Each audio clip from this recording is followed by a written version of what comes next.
Holocaust survivor Eva Kor is back in Terre Haute after completing her forgiveness in Auschwitz. She visited the concentration camp in June and forgave the final two people who she's never publicly forgiven before. We'll show you that during our week-long series, but Eva's trip began with spreading her message of why she forgives the Nazis. And she found a unique group of people who will pass down her message to future generations so they never forget. This is quite possibly the most somber place on earth, a remote part of Poland where unspeakable acts of hatred occurred. Most of those who lived through those horrors can't bear to mention what they experienced here at Auschwitz. 69 years ago today, I was here an inmate. Eva Kor is one of the few survivors of Auschwitz who's willing to talk about what the Nazis did. Do you want to see my tattoo? Oh, wow. Besides tattooing numbers on the prisoners, the Nazis also starved them, abused them, tortured them, and killed most of them. Forgive. Forgive? Forgive the Nazis, forgive everybody. Eva shares her story with people from around the world about why she decided to forgive. How can you forgive? Because can I change what happened? Yeah.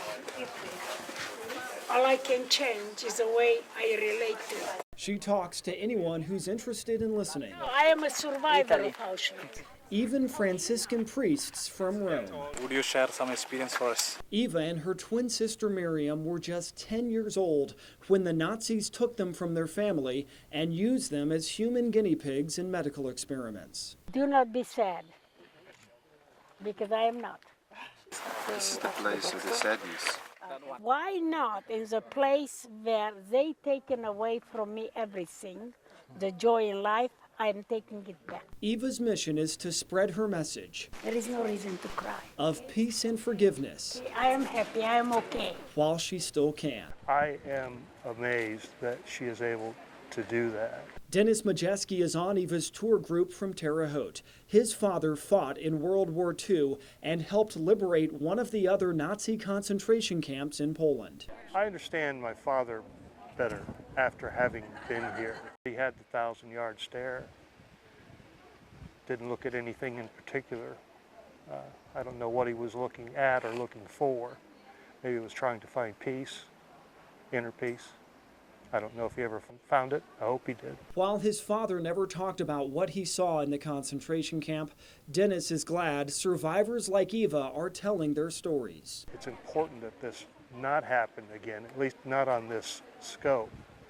And I think that it's important that we educate ourselves. Eva's tour group includes educators who will take Eva's lessons back to teach to their students. The idea that forgiveness is a seed of peace, and it's something that it's a choice that we can make. Jill So is a professor in Missouri who has accepted forgiveness in her own life. I felt upset, I felt anxious, I felt worried, I felt fearful, and those are all the things that unforgiveness did to me. Jill's been so touched by Eva's story that she's writing a one-woman play that she'll perform about Eva's life. What my plan is with it is to travel with it and go to universities, even high schools, anywhere, where the Holocaust is taught, which hopefully is everywhere. Eva's message will live on after she's gone, as others share the story of how Eva healed her pain from Auschwitz by forgiving. I don't know of anything else on the face of this earth that is free and can help so many people.